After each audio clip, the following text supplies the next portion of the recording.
We have a question here. Can you speak loudly or we'll repeat it? Great. It's quite an honor to be here with all of you. I wanted to ask about laughter. It seems to me that the Dalai Lama does a lot of that. And it definitely seems to be part of his everyday life. Yes. How do we incorporate that? Is that a good thing to do? And is that part of compassion?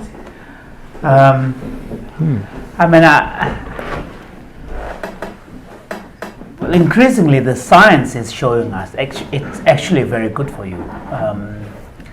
But in the Buddhist tradition, there isn't any psychological theory about the importance of laughter and sense of humor. There isn't any formal discussion about it, but science is increasingly showing that it is an important part of our kind of mechanism of dealing with stress. and also there was an interesting research that showed that how in couples, heterosexual couples, in couples where the wife is able to laugh more at her husband's joke. That's important. Yeah. I'm glad you said jokes.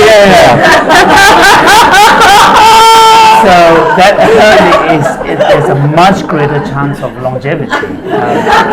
So it's something to keep in mind. But I think, there is, in the Buddhist tradition, a very important recognition of the role joy plays.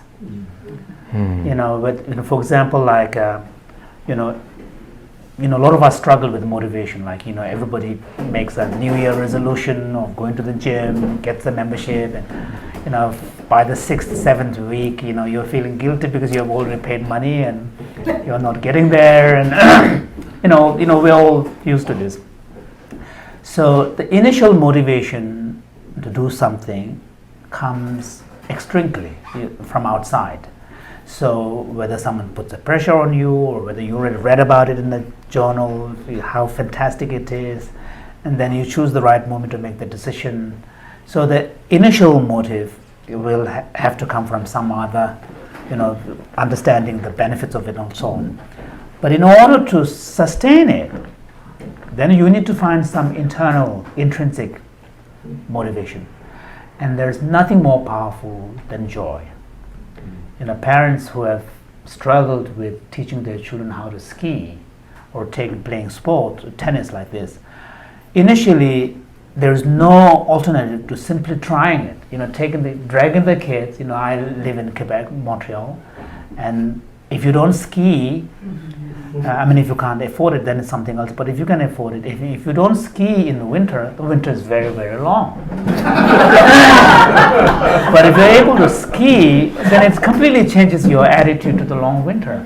So teaching children the basic skills to be able to ski is really essential to happiness in Quebec, So the parents, we have to drag them, and sometimes in Montreal area, this temperature can drop below -20 Celsius, and then of course we don't do. But most of the time it's between -5 to -10, 15. That is still very cold. Yes. And children don't want to get out and go, but you have to drag them. You have to drag them for a couple of years. Then they get to a tipping point, where they start enjoying it.